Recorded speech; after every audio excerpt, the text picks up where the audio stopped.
Olá pessoal, nós estamos dando início a mais um programa Viva Bem, dando sequência ao mês de maio. Nós novamente estamos aqui com as empresárias do Amor no Peito. Hoje nós temos temas super interessantes para falar e eu gostaria de novo que vocês se apresentassem, por gentileza. Olá, sou a doutora Cristina Pedro, odontopediatra, consultora em aleitamento materno.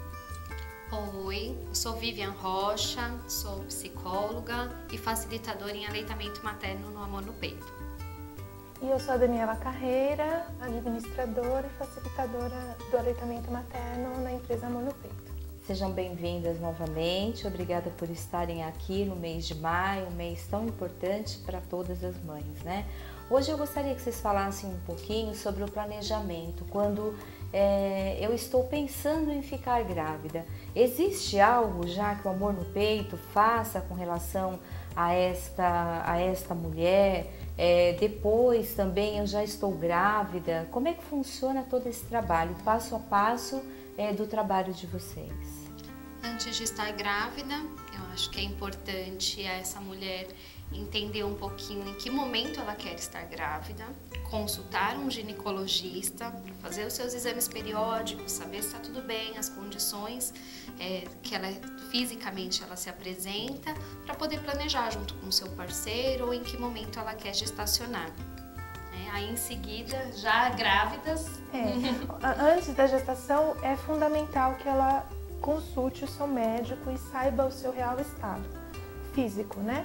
E que ela comece a trabalhar o seu emocional e as mudanças que vão vir com a gestação. Nós temos um trabalho focado no planejamento gestacional e nós dividimos ele em 3 trimestres, que são os 3 trimestres da gestação. Então, o que é o planejamento gestacional? A gente inclui nesse planejamento o planejamento financeiro, o planejamento da casa, de como essa casa vai funcionar, das fases da gestação, o que ela precisa fazer em cada momento, para que não se torne algo pesado dela realizar, porque normalmente as gestantes deixam para fazer quase tudo no final da gestação e aí elas encontram as dificuldades. Por exemplo, agendar o pediatra não é algo tão simples. Então, pensando nesse planejamento, nós dividimos em 3 trimestres. Então, o primeiro trimestre a gente começa com o planejamento financeiro. Então, ela vai escolher nesse momento o tipo de quarto que ela quer ter para esse bebê e o quanto ela vai investir para ter esse tipo de quarto. Se a casa que ela mora, se ela está adequada para receber esse bebê, se ela tem espaço para receber esse bebê, se ela vai precisar mudar de repente um armário planejado, se ela tem espaço para pôr a banheira dentro do banheiro. Então a gente vai trabalhar nesse sentido de organizar a vida dessa mulher e criar um planejamento financeiro para ela. É super interessante, né? Porque senão depois começa o desespero. Próximo ao parto, você deixa tudo em cima da hora, começa o desespero e a frustração, porque ela não tinha dimensão do quanto de investimento financeiro ela precisaria fazer e ela se vê frustrada porque coisas que ela sonhou para aquele momento não aconteceram por falta da disponibilidade financeira. Então, hoje a gente diz assim, existem gestantes que têm uma disponibilidade financeira muito pequena, mas isso não quer dizer que ela não possa realizar os sonhos dela. Basta se organizar. Basta se organizar. E existe também aquela mulher que não precisa se preocupar com o dinheiro, mas que ela não tem alguém para orientar ela em que momento fazer em cada fase. Então, no primeiro trimestre, a gente trabalha com esse planejamento financeiro, depois a gente trabalha com ela buscar a informação da empresa onde ela trabalha, onde ela atua, ou da empresa onde o parceiro atua, ou o apoiador dela atua, para que eles consigam conciliar licença maternidade, licença paternidade e período de férias juntos, porque o primeiro momento da chegada do bebê é um momento de adaptação e essa mulher precisa de apoio. E a gente trabalha com a questão de escolher o seu médico obstetra, fazer os seus exames, acompanhar essa gestação com segurança, com consciência. E muitas gestantes procuram o atendimento médico atendido pelo convênio que ela possui. Então isso também é fundamental, porque ela precisa saber se o médico que ela escolheu atende na maternidade que ela pretende ter esse bebê, porque senão vai gerar uma demanda financeira extra. E aí essa demanda financeira extra precisa estar contemplada no planejamento financeiro dela. Ela vai decidir se ela quer ter um parto normal, um parto natural, um parto cesárea. Se ela for ter um parto natural, por exemplo, é muito provável que ela precise de um acompanhamento de uma doula. Essa doula tem um custo extra também, que precisa estar previsto no planejamento financeiro dela. Ainda dentro desse primeiro trimestre, ela precisa ter o acompanhamento do pré-natal odontológico. Ela precisa fazer a sua primeira consulta ao dentista, que aí a Cris, nossa odonto, pode falar um pouco mais. Fala um pouquinho sobre a doula. Como é que funciona? Como que é esse processo? Quem é essa profissional? A doula, hoje ela recebe o nome de doula, mas a gente pode equiparar o trabalho dela à antiga parteira. Essa doula normalmente é uma pessoa que traz esse parto para um parto humanizado, sem interferência anestésica, de forma natural, ou seja, aquele bebê vai nascer no momento que for a hora dele nascer, sem nenhuma interferência. Normalmente esses partos, algumas mulheres optam por fazer parto domiciliar, algumas mulheres fazem na maternidade. Nós já temos uma rede de maternidades grandes que tem salas para parto natural. Sim. E envolve o que nós falamos do acolhimento, do envolvimento. Como que eu posso dizer? Nós não somos contra o parto natural. Sim. E nós não somos defensoras do parto natural. Nós somos defensoras de parto seguro.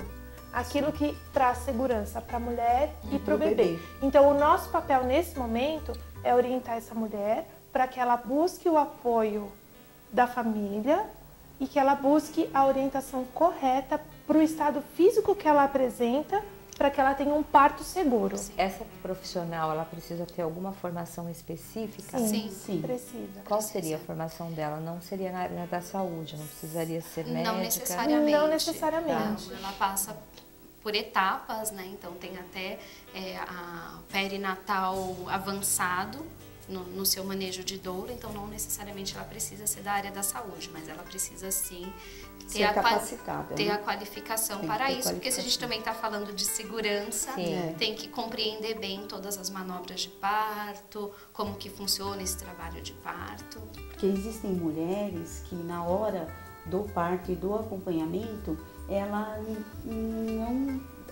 sente mais à vontade com uma doula do que com um familiar, ela sente mais segurança. Então hoje é até comum, não é assim uma unanimidade. Entendi. Mas é comum. E a mulher precisa saber que existe mais esse serviço, né? Sim. Que a gente está falando de orientação, de informação, então a mulher precisa saber. Dentro do primeiro trimestre, que a Dani estava falando, é super importante a questão da maternidade, porque se ela deixar para ver no final, ela também vai se frustrar, né? Então ela tem que saber se o plano de saúde dela cobre aquele médico que ela está acostumada, ou se não, que dê tempo dela ir no médico de indicação que vai na maternidade que ela escolher. Por isso que é tão importante ela visitar as maternidades que ela tem disponibilidade em relação ao plano, ou mesmo que seja pública no caso, né? Mas que ela visite antes para ela ver como é que vai ser isso, sempre no primeiro trimestre, é o ideal. Dentro desse primeiro trimestre, ela também pode passar e deveria passar pelo pré-natal odontológico. O que é o pré-natal odontológico? A gente vai desmistificar a questão de que a gestante não pode tratar dente, né? Então, assim, ele é realizado em 3 fases, são 3 consultas, uma no primeiro trimestre, uma no segundo e uma no terceiro.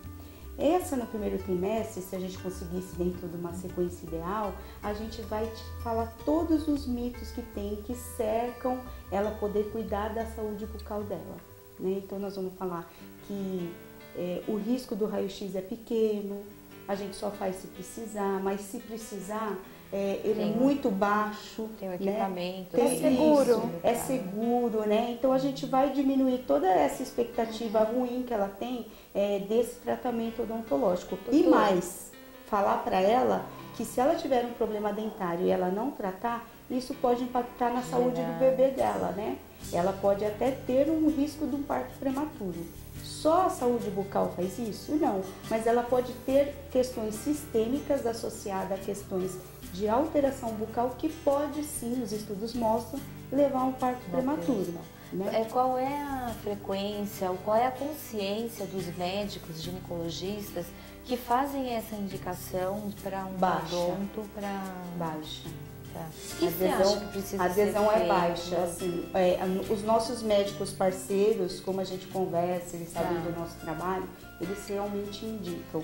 Mas assim, devido a ter várias questões dessa mulher durante o período gestacional, ele acaba passando batido, né? Acaba não indicando, mas é muito importante.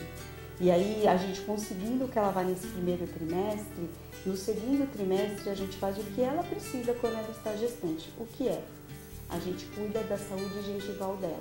Porque toda gestante pode ter essa alteração gengival porque ela está ligada à alteração hormonal. Então é natural, é normal e ela precisa saber. Só que às vezes se ela já tinha um problema anterior e ela não cuida, então isso piora durante a gestação.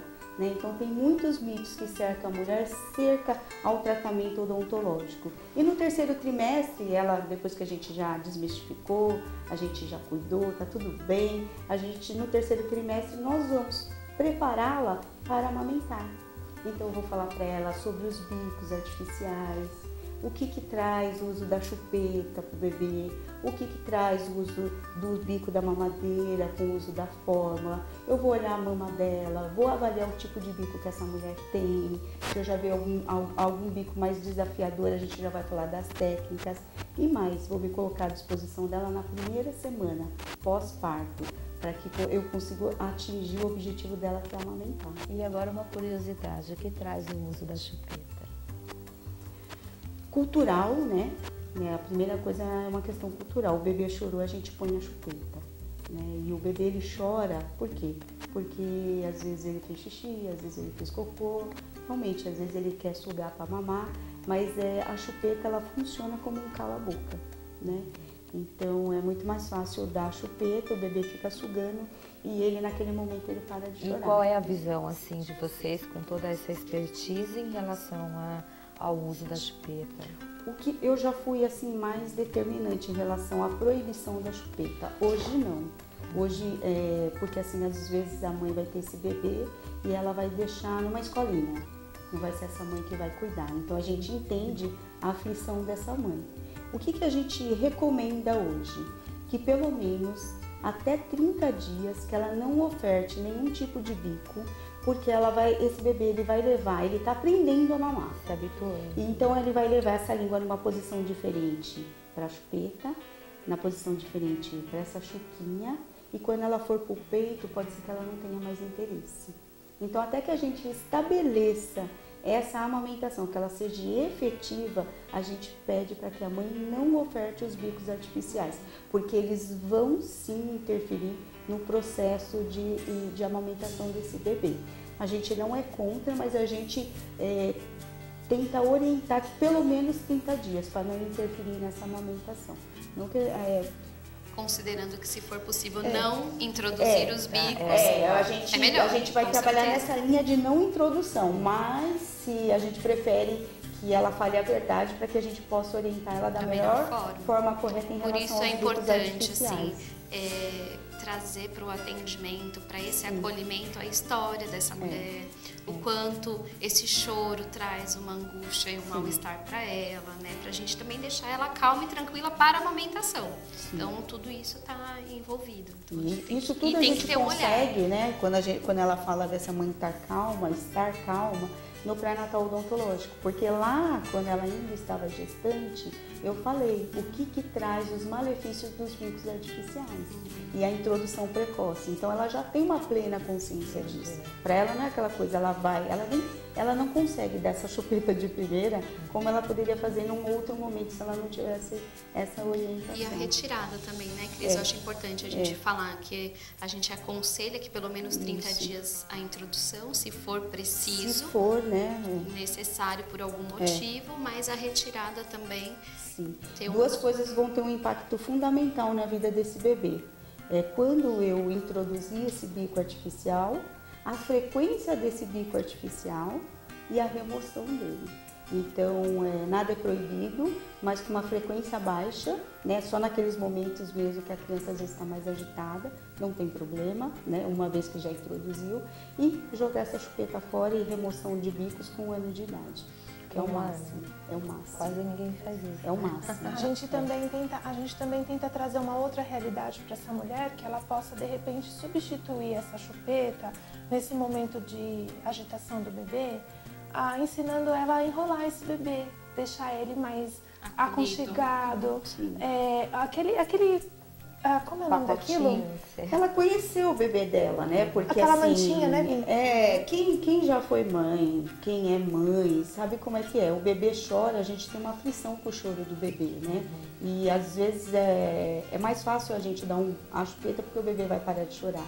Mas às vezes o bebê tá com desconforto. Ali às vezes é uma cólica, às vezes ele quer colo. Culturalmente a gente tem a questão do colo, né? Não pega muito, porque senão vai ficar mal acostumado. É pra pegar. Eu concordo com essa tese, porque eu acho que a criança vai ser bebê uma vez na vida. Né? E acho que até uns 9, 10 meses, 11 meses, aquela fase vai passar. E pensando na uma outra coisa que as pessoas falam hoje, não, tira ele do peito que ele fica chupetando. Não, é para ficar no peito. O peito é do bebê, né? Mesmo aquela toda hora que ele vem. É a exploração, né? Aquele momento. E isso é uma fase que vai passar. Isso é no início. Então é o que a gente preconiza. O Ministério da Saúde preconiza a livre demanda. Quanto tempo? Não tem tempo certo.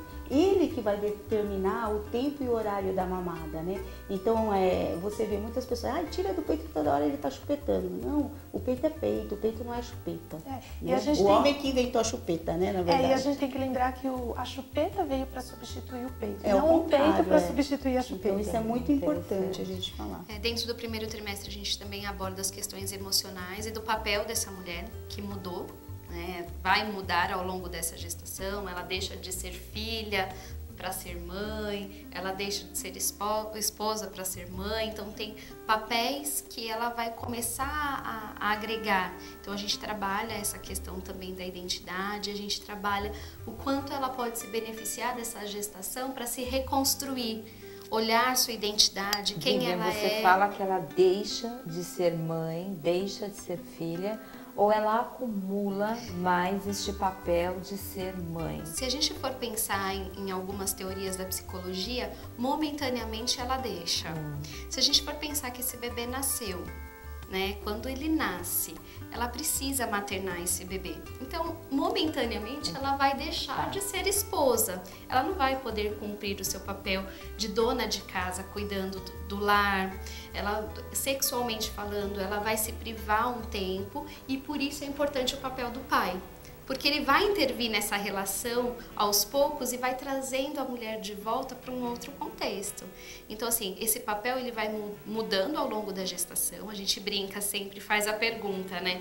Quando o bebê nasce uma mãe? Não, essa mãe vai nascer ao longo da vivência dela com esse bebê. E o pai, ele tem um fator importante, ou a pessoa que acompanha, que apoia essa mulher, para trazê-la de volta para as outras relações, né? Para o social. Então, ela tira o foco do bebê quando ele pode ser já mudado, porque os primeiros dias, o primeiro mês é de dedicação muita dessa mãe para esse bebê, para dispor da sua energia nas outras tarefas. Aí sim, ela vai acumular os papéis e por isso aproveitar o momento da maternidade para olhar a sua própria identidade, quem eu sou como filha, que mãe eu quero me tornar ser, que mulher eu sou e que mãe eu vou ser dentro desse meu papel junto com meu marido, com meu companheiro. Então, a gente sempre trabalha a questão da identidade na mulher durante a gestação, para que quando esse bebê nascer, ela saber que os primeiros dias vão ser de dedicação ao bebê, ao cuidado da sobrevivência dele. A gente, ontem mesmo em atendimento conjunto mamãe, a gente falou um pouco disso. Quanto tempo eu vou ter que me dedicar como mãe? Porque uma mãe que precocemente queria sair de casa e tirar o próprio leite para mãe dela dar para o bebê. Então, assim, o quanto esse bebê está ali agora e o quanto ela tem que dispor para cuidar desse bebê. E o que ela quer, né? Foi essa pergunta que nós fizemos para ela. Dentro do que nós podemos oferecer para você, o que você quer do nosso serviço? Porque não adianta a gente falar para ela que ela tem que amamentar. Se com 1 mês ela quer tirar o leite e deixar para a mãe ofertar. Então a gente tem que entender a dinâmica dessa família, né? Porque senão a gente não consegue atingir o nosso objetivo. Entendi. Nosso objetivo é o aleitamento, mas a gente tem que saber se é o objetivo dessa mãe também, né? Provavelmente essa mãe não passou por um processo de orientação. Provavelmente essa mãe está sozinha. Isso que é o que vocês falam da rede de apoio é super importante, né? Porque na hora que você coloca a Vivian, que você fala, olha, eu te faço a pergunta inversa. Você fala, a mãe tem que estar em período completamente dedicado ao bebê. Às vezes quem está de fora não tem essa percepção, né? Que a mãe ali, olha, eu tenho que dar o peito, cuidar, olhar, trocar. A gente sempre fala, né, Vi? A gente sempre fala, quando a gente fala de apoiador, que às vezes, até os familiares, eles vão visitar o bebê, o que eles fazem? Eles seguram o bebê. E a gente fala que não, que quem tem que cuidar do bebê é a mãe. É a mãe que cuida do bebê. O apoiador vai fazer o quê? Vai fazer uma comida, vai lavar uma louça, vai no mercado fazer uma compra. Vai sim segurar o bebê quando essa mãe puder descansar. A gente sempre fala pra mãe, quando o bebê dormir, você dorme também. É assim que vai funcionar. Então, às vezes, o papel do apoiador, às vezes a pessoa quer ajudar, mas ela inverte o papel, né, do apoiar. Ela não entende bem. Quando você fala, isso funciona muito bem dentro da dinâmica da família. E pro pai, pro homem, né, esse companheiro, a gente sempre fala que demora mais para cair a ficha da gestação. Porque a mulher ela já começa a sentir enjoo, mal-estar. Esse pai não, ele vai perceber quando? No ultrassom, que vê que tá lá mesmo, quando a barriga mexe, depois que esse bebê nasce. Então, assim, o pai, ele vai elaborar isso de uma outra forma, numa outra frequência, num outro ritmo. A mulher não, ela vai usando a própria gestação para poder construir esse novo papel que está por vir, para efetivar esse papel, né? Sim, e se a gente parar para pensar que uma mulher descobre a gestação quando ela já está com 2 meses, ela resta aí para ela um pouco mais de 1 mês no primeiro trimestre para ela organizar tudo isso que a gente falou.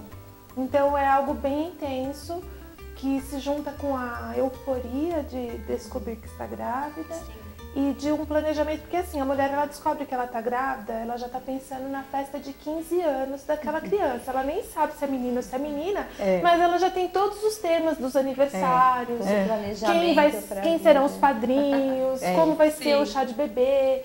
Então a gente tenta situar essa mulher dentro desse curto período que ela tem de 9 meses para que ela consiga fazer tudo com qualidade e dentro do planejamento dela.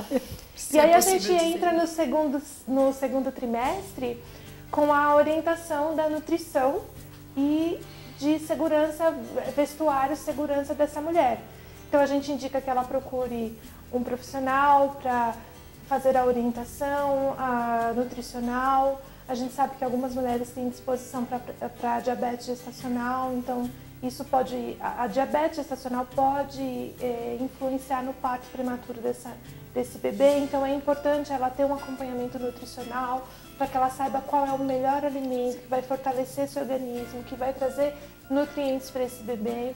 Então a gente trabalha com uma rede de parceiros completa, plena, segura.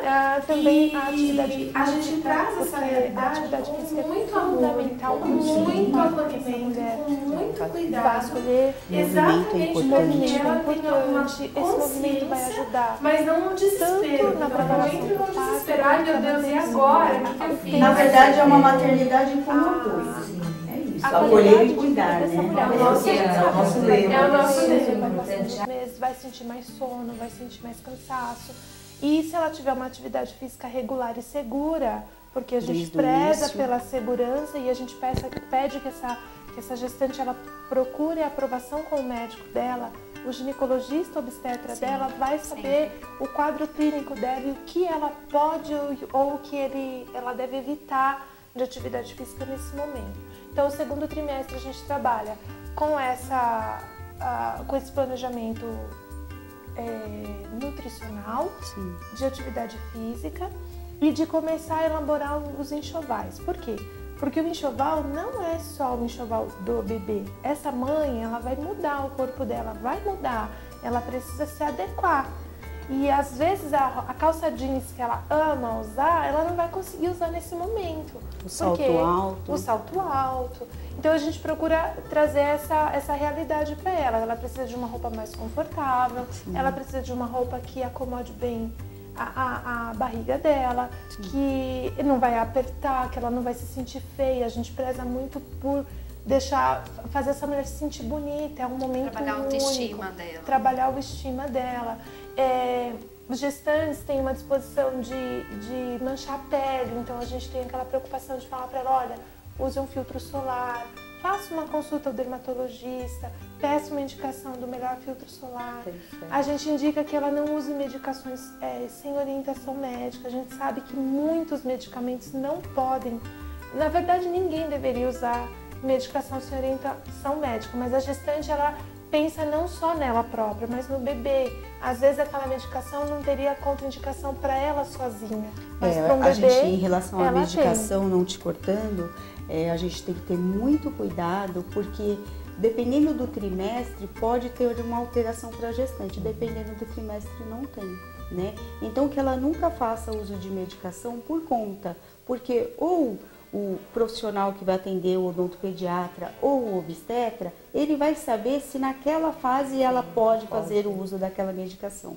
Então isso é muito importante. Você falou uma coisa super importante, Daniela, assim, me lembro até na minha fase materna, do meu primeiro filho, que às vezes as pessoas chegavam, não vejo a hora que ele faça 5 anos. A gente acaba, como você diz, a gente fica fazendo planejamentos, né? Não vejo a hora que ele faça 5 anos. Aí quando tem 5 anos, era tão bom quando era bebê, né? Que a gente possa aproveitar todas as fases, porque cada fase tem seu momento bonito, tem o seu momento mais preocupante, né? Sim. Olha, eu gosto muito de falar para as mães quando eu atendo assim, aproveita tudo, até o que é ruim. Até o que é ruim. Não vejo a hora de passar esse momento da cólica. Só que aí quando você vê, já passou esse momento da cólica e você não tem como recuperar esse tempo. Então aproveite até o que é ruim, porque o tempo voa mesmo. E aí no terceiro trimestre, o segundo trimestre, então a gente trabalha o estima dessa mulher, a atividade física, alimentação, enxoval, tipo de roupa, sapato, essas coisas todas. E aí a gente entra no terceiro trimestre com a organização do chá de bebê, que tipo de chá de bebê ela pode proporcionar. A gente sempre alerta essa mulher para que ela faça um chá de bebê que o equilíbrio financeiro permaneça, porque às vezes ela investe muito na preparação do chá de bebê e o que ela tem de retorno nos presentes, nas fraldas, não se equivale. Então, a gente traz essa realidade para ela também. Hoje está em alta chá revelação, às vezes ele é feito um pouco antes do terceiro trimestre, porque a mãe não aguenta esperar tanto tempo para saber quem está ali com ela, né? Se é um menino ou se é uma menina.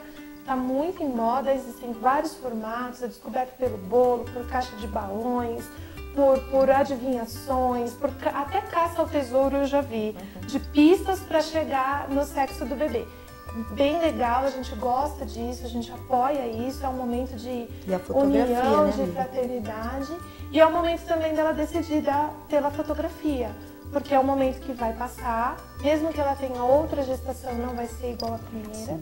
E a gente trabalha a fotografia no sentido emocional, no sentido afetivo, de estreitar os laços entre essa família. Então, normalmente o ensaio é feito com a família, não é um ensaio feito só daquela gestante. Se tiver irmãos mais velhos, a gente envolve os irmãos, envolve o apoiador e o pai. E a gente consegue, com isso, preservar a memória dessa gestante. Sim, muito importante. E a memória deste bebê está preservada.